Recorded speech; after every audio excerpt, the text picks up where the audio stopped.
Buenas tardes, queridos estudiantes. ¿Se me escucha? Buenas tardes, doctor. Sí, se lo escucho. Ya, perfecto. Vamos a continuar nuestra clase teórica el día de hoy. Y nos hemos quedado la última vez en lo que es etapa de dentición mixta, primera fase. Hemos analizado los fenómenos de recambio de lo que eran los primeros molares, sus vías de erupción y el recambio del sector anterior e inferior. Inclusive, hemos hecho un análisis de cómo se daba la erupción de los incisivos centrales superiores. Desde esa posición bien divergente, esa posición bien abierta, y para que luego, en una vía de erupción, pasen por los incisivos de leche, reabsorban sus raíces por su cara palatina y lleguen a una posición más protruida, ¿no? Más adelantada, como estamos observando ahí en nuestra imagen. Hemos hablado de que esta etapa se denomina como etapa del patito feo, ya que hay una gran discrepancia entre lo que se observa del componente dentario y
ahora sí, siguen ingresando.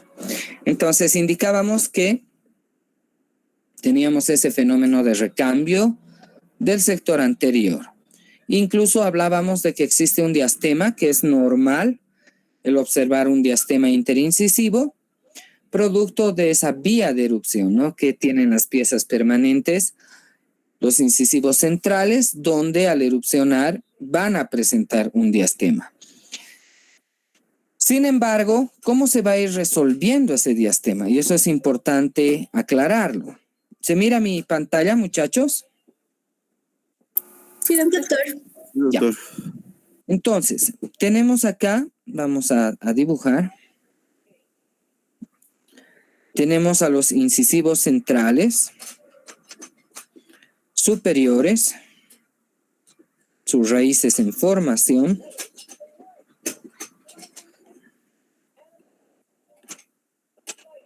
Y tenemos esa posición divergente, ¿no? Entonces, es una posición divergente de la que están teniendo. Y por ende estamos teniendo acá un diastema. ¿Qué es lo que sucede? Los incisivos laterales, los laterales definitivos, se van a encontrar por detrás. O sea, van a estar acá, por ahí atrás de los incisivos centrales definitivos. Van a estar por palatino los incisivos laterales. Con la erupción del central, una vez que este central vaya bajando y cada vez se vaya ubicando más en la cavidad, va a poder destrabarlo. ¿Y qué va? Que una vez que esté bien abajo, aquí, por ejemplo, mi incisivo central, vamos a hacer de cuenta que ahí está solamente ahora el central, el lateral va a estar liberado. Ya se va a encontrar liberado y va a poder aparecer en boca. Una vez que bajen los centrales, se libera el lateral y empieza a aparecer en boca. Pero en su vía de erupción, el lateral va a chocar al central y por ende el central va a empezar a cerrar también el espacio que se encontraba entre ambos dientes. O sea que ambos laterales van a chocar acá, van a chocar en ese sector con el central y se va a ir empezando a consolidar el cierre del diastema, el cierre del diastema interincisivo. Por eso dice el incisivo lateral superior permanente se encuentra por detrás del central superior permanente. Esta erupción aumenta el ancho. El diastema menor a 2 milímetros tiene buena posibilidad de cierre con la erupción de los caninos. ¿Cómo es eso? El lateral va a empujar al central y va a empezar a cerrar espacio. Pero luego el canino se está formando acá. El canino está ahí arriba. Cuando baje el canino en su vía de erupción y llegue a esta posición, el canino también va a empujar al lateral definitivo. Y el lateral nuevamente va a empujar al central y se va a cerrar ese diastema. ¿Sí?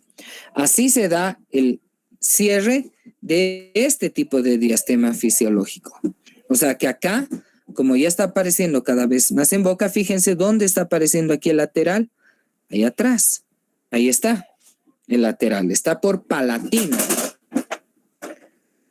Entonces va a empezar a aparecer el lateral y cuando llegue a boca lo va a empujar al central y este central va a empezar a cerrar el diastema. ¿Cuándo va a terminar de cerrarse? Cuando me baje el canino que se está formando por aquí arriba. Entonces, uno tiene que pensar en el siguiente fenómeno. Uno tiene que pensar en este fenómeno. ¿Qué va a pasar si hay profesionales que no entienden de esta relación? No entienden de esta relación de que el lateral está por detrás, no entienden que el propio lateral va a cerrar de por sí el diastema y el canino lo termina de consolidar. Y agarran, vamos a hacer aquí un dibujito, y le aplican una fuerza. Viene el papá angustiado por ese fenómeno y el profesional trucho que no entiende de esto agarra y le pone una liga de ortodoncia para cerrar ahí el diastema, o le pone un resorte con una plaquita y demás. ¿Qué es lo que va a suceder por el contacto de las raíces? Si esto diagramamos, si al central lo diagramamos como que fuera un palo, un palito, una barra así, un palo. Si yo le aplico una fuerza a este lado, que es la liga, su raíz se va a dirigir a este lado, ¿sí? Al lado contrario. O sea, lo que va a hacer esta fuerza de la liga o de un resorte, por querer cerrar el diastema, va a hacer que este palo tenga esta nueva posición. Pero esta es la punta de la raíz del central. ¿A quién va a chocar? Va a chocar al lateral. O sea, esta punta va a desplazarlo al lateral ahí. Lo va a desplazar hacia distal. Y si este toma esta nueva posición, porque ha sido chocado por el central, esta punta, ¿a quién va a desplazar también? Al canino. Entonces, jamás se cierran diastemas interincisivos hasta que aparezca el canino definitivo. Porque si se quiere poner una fuerza, una liga, se quiere colocar algún resorte, algún aditamento de ortodoncia que quiera cerrar este diastema, entonces se va a crear un caos e inclusive lo van a desplazar al canino en su formación hacia distal. ¿Se entiende eso, chicos? ¿Vamos bien? ¿Se comprende? Sí, doctor. Ok. Entonces, en ese aspecto, lo que uno tiene que pensar es de no cerrar diastemas hasta que aparezcan los caninos. Si nosotros movemos al central, vamos a desplazarlo al lateral. Y si desplazamos al lateral, vamos a desplazarlo al canino. Y esto va a ser un gran problema. Entonces, no se cierran diastemas cuando son menores a 2 milímetros. O sea, cuando tengo buen cierre de diastema. Ahora, si tengo grandes diastemas mayores a 2 milímetros, ahí ya empiezo a planificar, pero después. Entonces, ahí está la boca del niño. ¿Qué es lo que ha sucedido? Si bien han aparecido por palatino y después esto se va a acomodar, se ha cerrado el diastema interincisivo gracias al empuje del lateral hacia el central. ¿Sí? ¿Se me oye? ¿Se ve la pantalla? Sí, doctor. ¿Sí? Ok. Sí, doctor. Muy bien.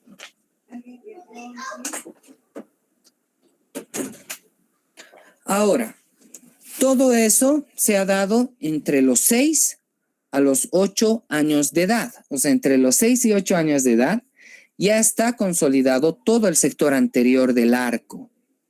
Ya se está consolidando la dimensión vertical.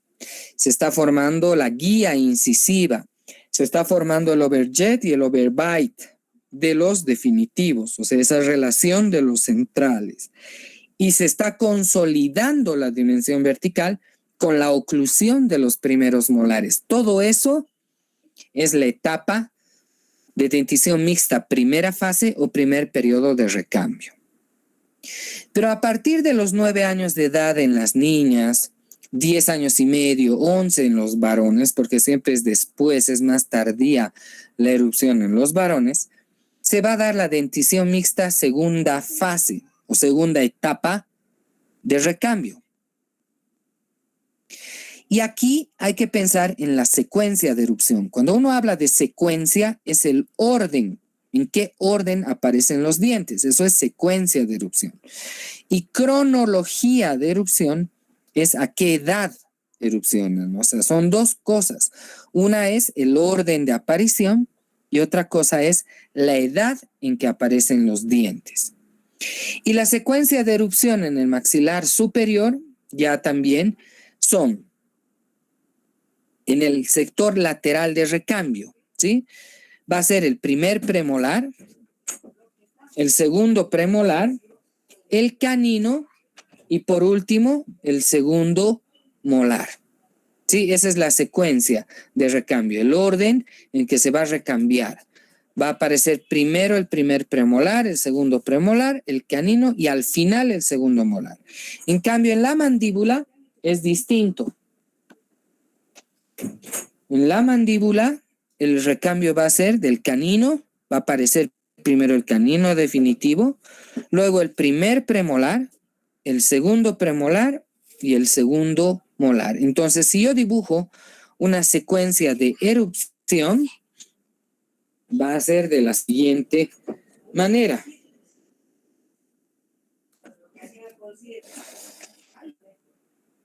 Va a ser de la siguiente manera. Vamos a tener acá, vamos a hacer un ejemplo. Tengo acá mi canino de leche.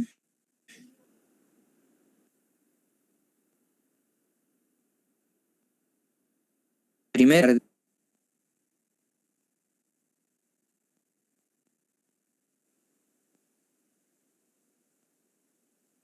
molar, leche superior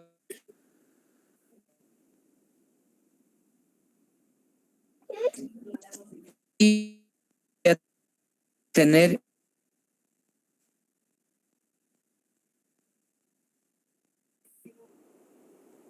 de la manera tenemos el segundo molar de nino de leche. ¿Se observa mi pantalla? ¿Se me escucha, muchachos? ¿Se me oye? Sí, doctor. Ok, perfecto. Me dicen, por favor, si algún momento se me corta o no se me oye, me indican, por favor. Tengo acá el canino definitivo, el primer premolar, el segundo premolar y aquí el segundo molar definitivo. Acá tengo mi canino definitivo, mi primer premolar, mi segundo premolar y mi segundo molar definitivo. Entonces, la secuencia en el arco inferior, en el sector lateral, en este sector de recambio va a ser canino, primer premolar, segundo premolar y segundo molar. Ese sería el orden ideal que exista de aparición, ¿sí? En el arco inferior. En cambio, en el superior es primer premolar, segundo premolar, canino y recién el segundo molar. Eso es lo ideal. Eso es lo ideal que se dé en recambio en ese sector.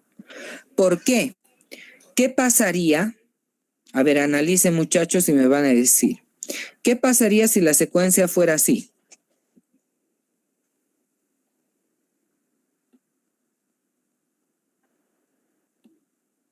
Si se altera esta secuencia. ¿Qué creen que va a pasar ahí? ¿Quién me puede responder?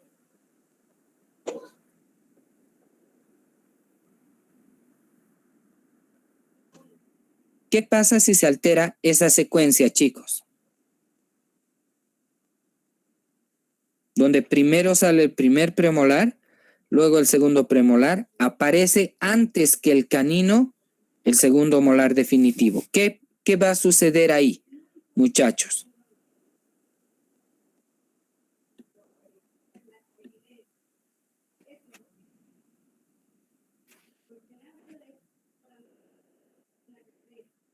Ángela, ¿qué pasaría ahí si esa secuencia se altera de esa manera? ¿Qué cree que va a pasar?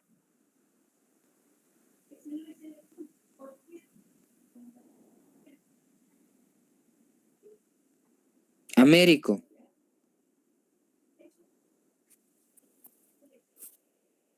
Se está cerrando, doctor, el espacio y eso daría ¿Para a quién? a que la pieza canina ya no pueda erupcionar. Muy bien, muy bien. Entonces, si se altera la secuencia, si primero va a salir esta pieza, luego esta y luego esta, los molares definitivos hemos dicho que siempre son más grandes. Este va a aparecer en boca y va a empujar a toditos los dientes hacia adelante.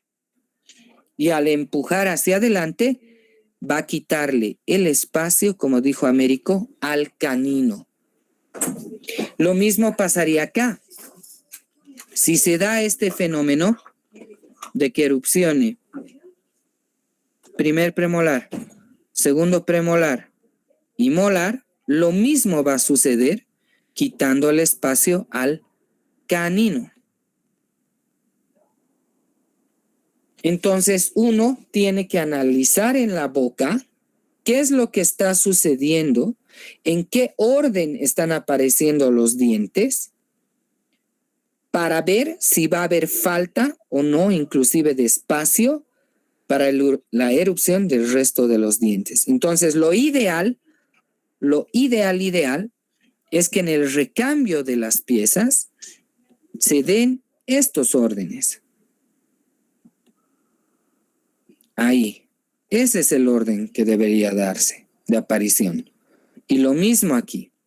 Ese es el orden ideal de aparición en la boca, para que no haya problemas de espacio. Entonces, hay que esperar que estos segundos molares definitivos sean los últimos dientes definitivos en aparecer en la boca, sin contar los terceros, ¿no? Pero que sean las últimas piezas. Cuando ya los caninos estén en boca, es ideal que aparezcan los segundos molares. ¿Vamos bien? ¿Se entiende, chicos? Sí, doctor. Entonces, acá el objetivo clínico en la dentición mixta segunda fase es supervisar la secuencia, como estamos indicando, y estimular a las erupciones retrasadas. ¿Cómo vamos a estimular? Haciendo exodoncias de los dientes de leche. Si yo observo que, por ejemplo, se me está adelantando, ya está empezando a aparecer una cúspide de mis segundos molares antes que mi canino o antes que el premolar, porque igual puede darse esta otra situación, ¿no? Puede darse que erupcione primero luego o sea, que esté yendo bien y otra vez aparezca y le va a quitar espacio ya también al premolar. O sea, puede darse también esa situación. Entonces, si yo analizo eso, ¿cómo voy a estimular a la erupción retrasada? Pues haciendo la exodoncia del dientecito de leche para que se acelere la erupción de Pero hay que ver siempre el orden, la secuencia de aparición. ¿Cómo se da la erupción de los caninos y los premolares? Entonces, con la erupción de caninos y premolares, lo que uno quiere para que no haya una maloclusión, para que no hayan apiñamientos, para que se evite faltas de espacio, es que exista primero una secuencia adecuada. Segundo, hacer un análisis de espacios, ver cómo está el tamaño, la relación de tamaños, tanto de lo que son los dientes y los maxilares. Y esto se hace en ortodoncia con análisis de modelos, análisis de espacio de modelos. Esta discrepancia que uno empieza a medir los anchos de los dientecitos de leche, luego se ven radiografías o se comparan tablas, que eso ustedes van a aprender en ortodoncia, nos sirve para ver si hay el suficiente espacio disponible, quiere decir el espacio que tiene el paciente para acomodar sus dientes. A eso se llama espacio disponible. El propio espacio que tiene el paciente para acomodar sus dientes. Es lo real. En cambio, espacio requerido es lo que debería tener. Voy a poner un ejemplo. Hago mis análisis en modelos. No voy a ir al detalle del análisis de modelos porque si no los voy a complicar. Y no es tampoco ahorita la temática, pero sí quiero que se entienda esos dos términos.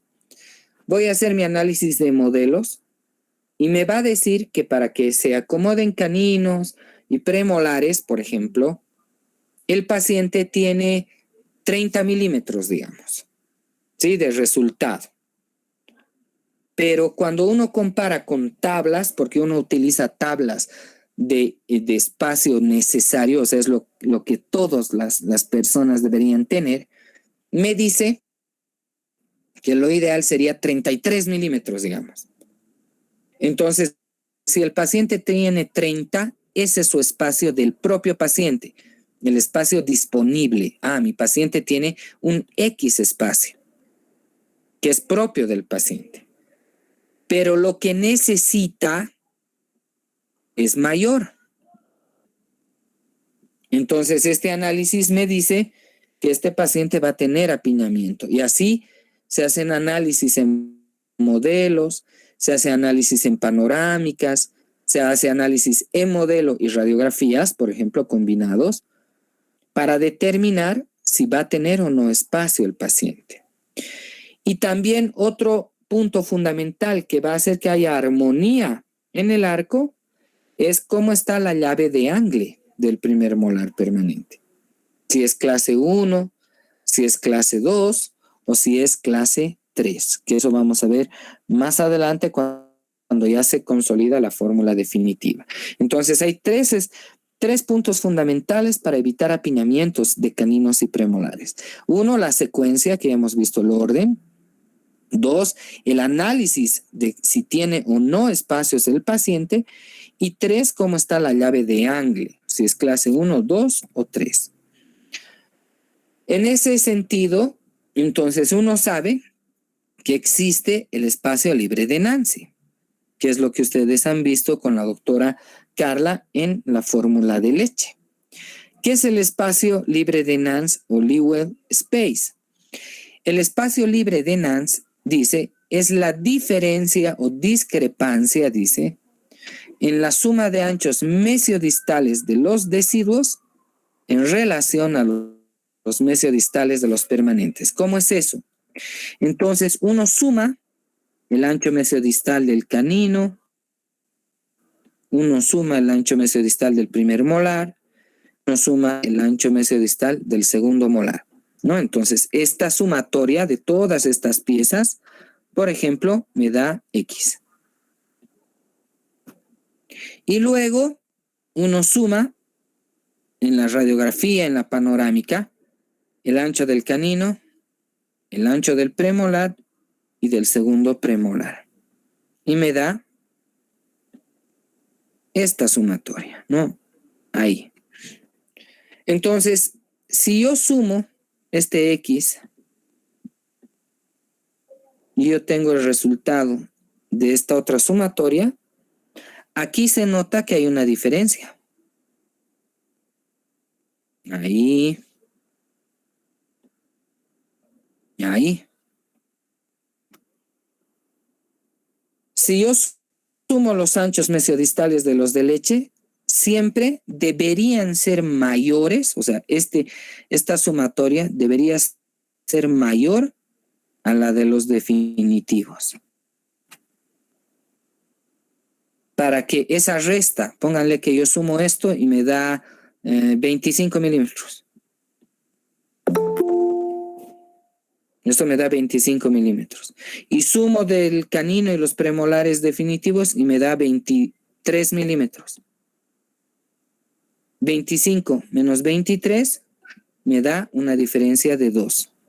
Entonces, esta diferencia de los anchos de los de leche con los definitivos se denomina espacio libre de Nance.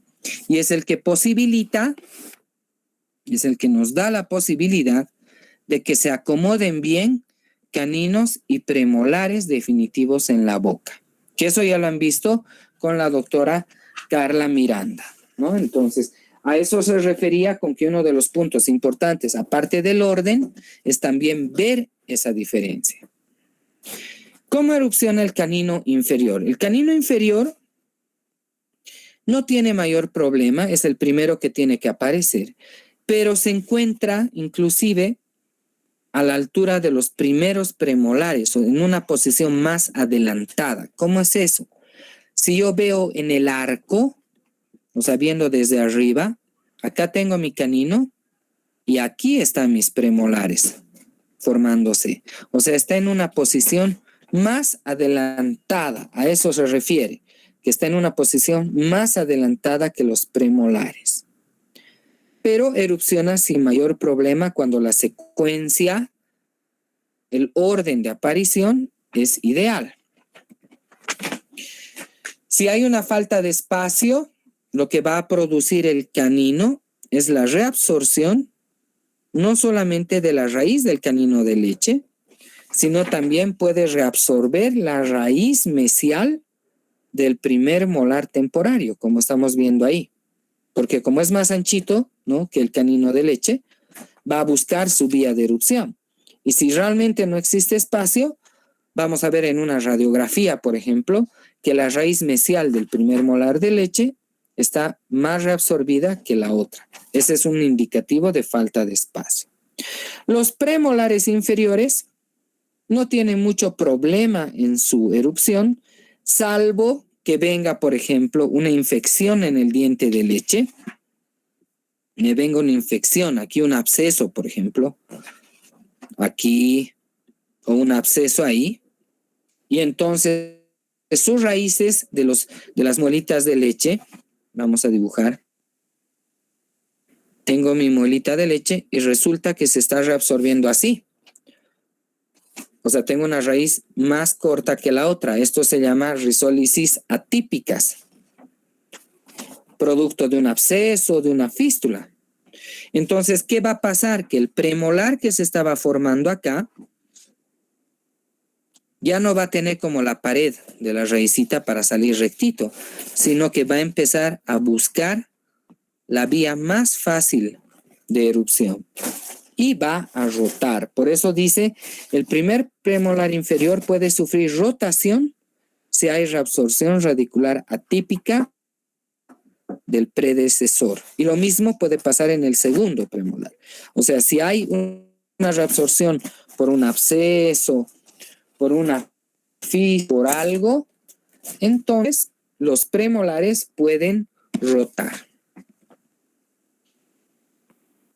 Vamos a borrar aquello, ¿no? Entonces, lo ideal es siempre esa secuencia.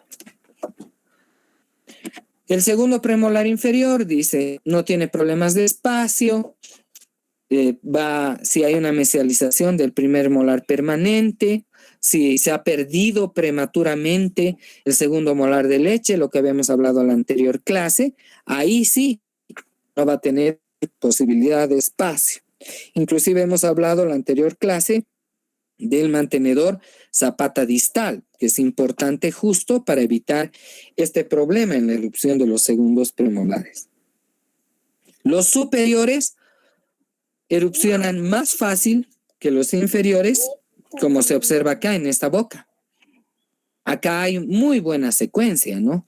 Primero ha aparecido el central, luego el primer molar, esa es la secuencia, luego el lateral, luego el primer premolar, segundo premolar, canino, ahí recién apareciendo. Entonces se han acomodado bien, porque sus anchos son más delgaditos. Los premolares superiores son más angostos que las muelas de leche, por eso está el espacio libre de Nance. Entonces aparecen sin mayor problema en boca.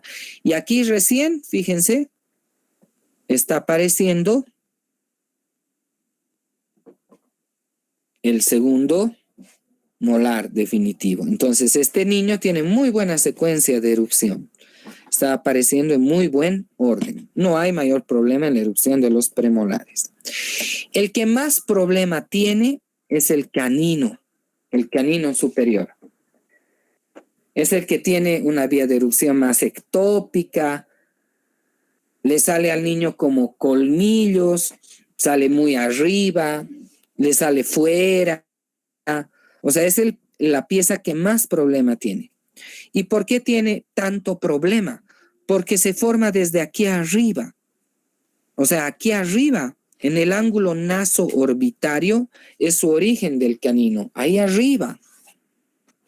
Y desde ahí arriba tiene que tener una trayectoria bien larga para poder aparecer en boca. ¿Y cómo va a tener esa su trayectoria? Va a tener, dice, un arco suave hacia abajo y hacia adelante, lo que he dibujado acá. Entonces, el origen del canino está en el ángulo naso-orbitario, aquí arriba. Aquí está el piso de la órbita. Ahí está el piso de la órbita de ese niño. Aquí está su fosa nasal. Ahí están sus fosas nasales. Ahí. Entonces se forma en el ángulo naso-orbitario. Y desde ahí tiene un movimiento hacia mesial, hacia adelante, en forma de un arco ligero. En lo que está bajando, si ustedes se dan cuenta, aquí su corona del canino está chocando con la raíz del lateral. Choca a la raíz del lateral. Y es como lo que hacíamos del ejemplo de un palito, ¿sí? Mi lateral estaba en esta posición, bien bonito. Pero viene el canino, choca con su raíz, y entonces lo empuja. Empuja la raíz hacia ese lado. Entonces la corona se va a dirigir al lado opuesto. Y eso es lo que se ve acá. Pero por eso dice, tiene una relación con la raíz del incisivo lateral permanente. lo que produce una inclinación del incisivo lateral permanente hacia distal. O sea, en esta época no había diastema, todo estaba bien bonito. Pero vino el canino, chocó con su raíz, aquí está su raíz del lateral,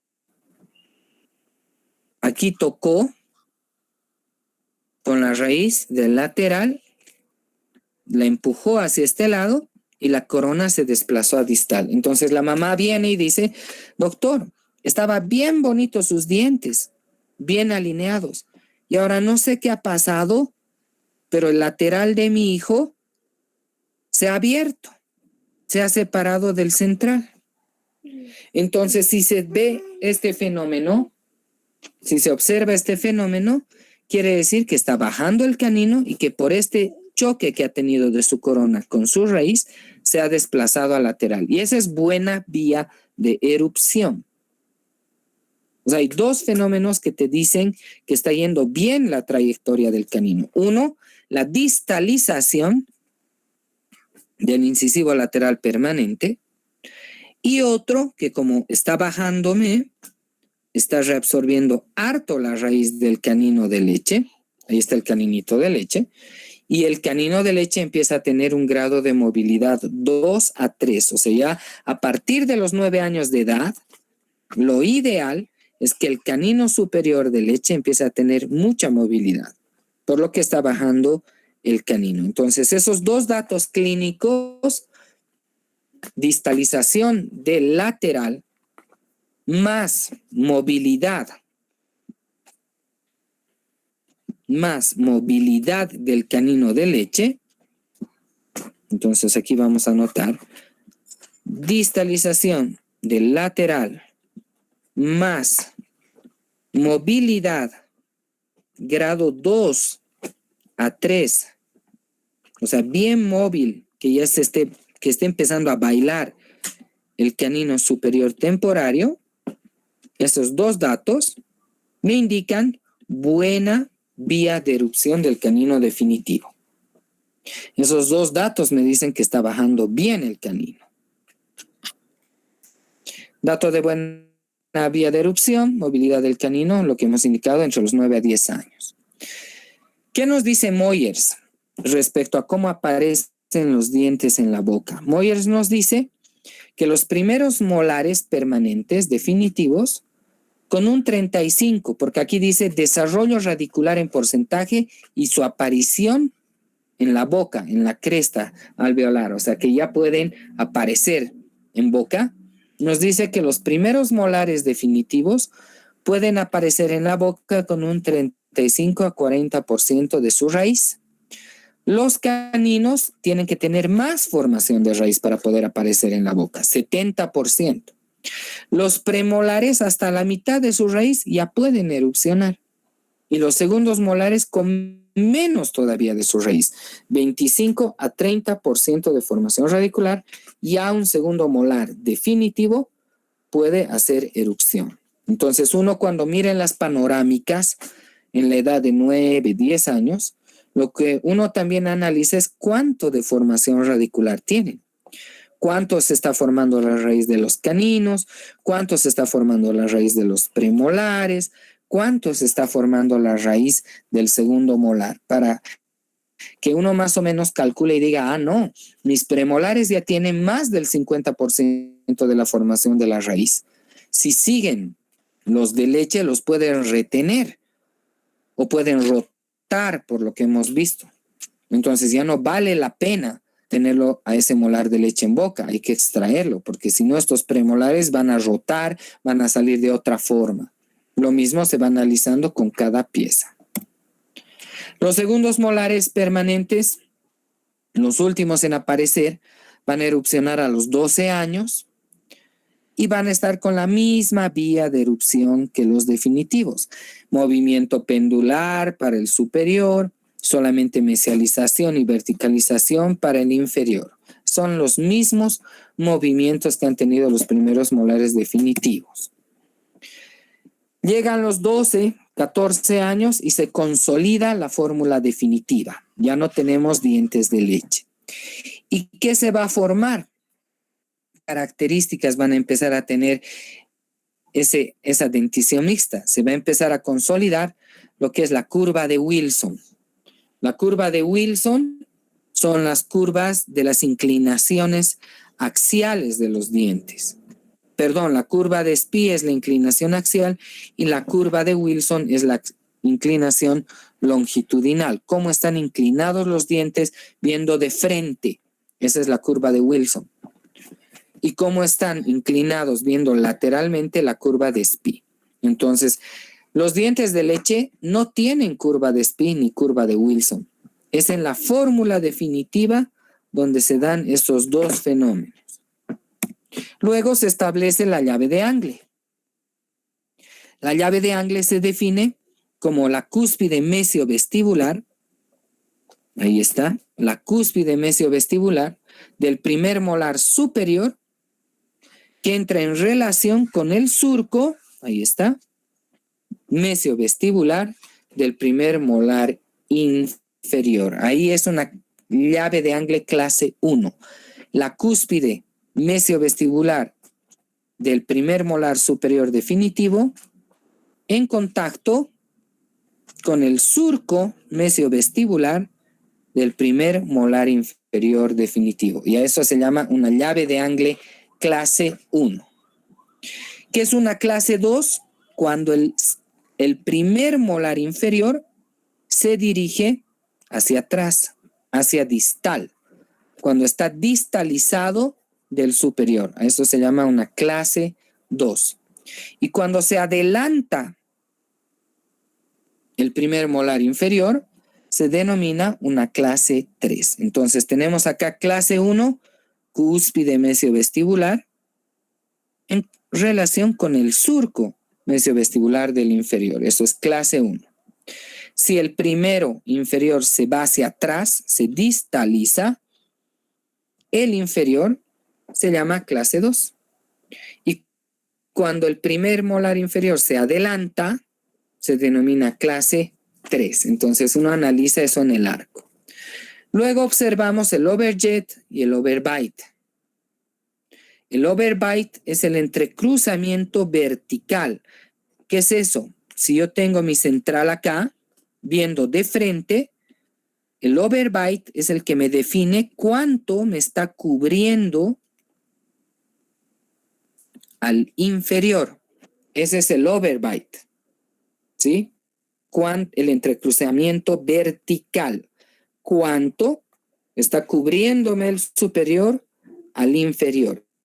Ese es el overbite. Y el objet es la distancia que existe ya de costado.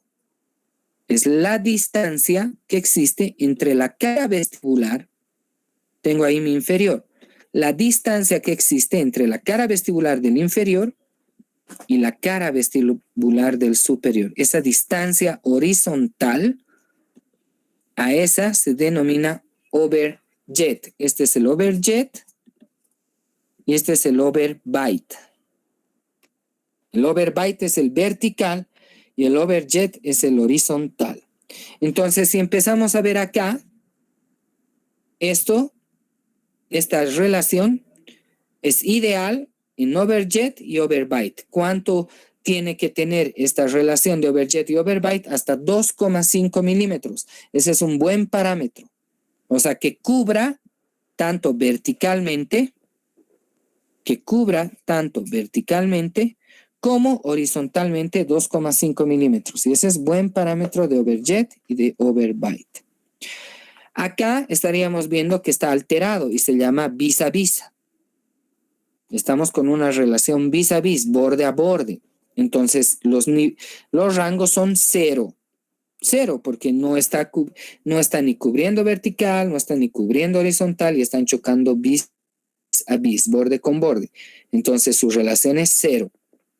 En cambio, esta ya es una relación invertida, una mordida cruzada. ¿Cómo se llama? Mordida cruzada anterior. El inferior está por delante del superior. Y a eso se denomina una mordida cruzada. Entonces, la compensación de espacios para que se establezca toda la fórmula definitiva, para que haya un intercambio ideal, es primero una buena cronología, una buena secuencia, buenos tamaños y que nunca se pierdan prematuramente dientes de leche. O sea que la finalidad del diente de leche es mantener los espacios en el arco, evitar el apiñamiento. No podemos extraer dientes de leche antes de su época de recambio. Esta ya es la cronología, ahora sí, la edad en que aparecen los dientes definitivos. Los primeros molares, el primer molar inferior aparece a los 6 años. El primer molar superior aparece a los 7 años y medio. Ese es su parámetro de erupción del primer molar superior, 7 a 7 años y medio. El recambio de los incisivos centrales permanentes. El incisivo central inferior permanente aparece a los 6 años, o sea, tienen la misma aparición, tanto el primer molar inferior como el incisivo central inferior son de los 6 años, aparecen a la vez. A los 7 o 8 años aparece el incisivo central superior, que ya hemos indicado. Los laterales inferiores aparecen entre los 7 y 8 años también. Ahí estamos viendo las fotos. Los laterales superiores entre los 8 y 9 años de edad. Entonces ahí estamos viendo. Estos son molares. Son incisivos de los 7 años, 7 a 8 años. Lo mismo, aquí recién están apareciendo. Si bien ya sus caras oclusales no están totalmente erupcionados. Igual. Central y primer molar superior son de los 7 años y medio. Acá los laterales inferiores están coincidiendo con la erupción también de estas piezas superiores. Y por último, los últimos en aparecer del sector anterior son los superiores, ¿no? Entre los 8 y 9 años de edad. Luego viene el segundo periodo de reposo, el segundo periodo de recambio, donde va a ser la dentición mixta, segunda fase, y el canino inferior aparecerá entre los 9 años, el primer premolar entre los 10 y 11 años, el segundo premolar inferior entre los 10 a 12 años, esas son sus cronologías de erupción, y aquí se está observando, entonces apareció canino, primer premolar y recién segundo premolar. En el arco superior hemos dicho que es en distinto orden. En el arco superior es primer premolar, que va a aparecer entre los 9 a 11 años. Segundo premolar, entre los 10 a 12. Canino, entre los 11 y 12 años de edad. Y por último, el segundo molar definitivo a partir de los 12 años de edad, tanto superiores como inferiores. Esa es la cronología. Y segundos molares a partir de los 12 a 13 años de edad. Y a esta edad ya se consolida la fórmula definitiva. Ya no hay dientes de leche. Entonces, ahí hemos terminado todo lo que es la dentición mixta. Texto de referencia para que lean el capítulo de fisiología de la erupción, ¿sí? Fisiología de la erupción, etapa de dentición mixta, del libro de odontología pediátrica de Fernando Escobar Muñoz, ¿sí? De ese texto es la referencia. Capítulo de fisiología de la erupción, etapa de dentición mixta, de odontología pediátrica de Fernando Escobar Muñoz. Con eso entonces, muchachos, hemos terminado las clases correspondientes a dentición mixta. Nos estaríamos viendo la siguiente temática que les toque conmigo, ¿sí? Ok, chicos. Entonces hemos acabado nuestra clase teórica.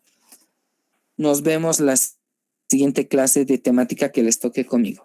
Que tengan buenas tardes y con el rote nos vemos a las 3:10, por favor. 3:10 vamos a empezar nuestra clase. Chao, chicos, que estén bien. Buenas tardes.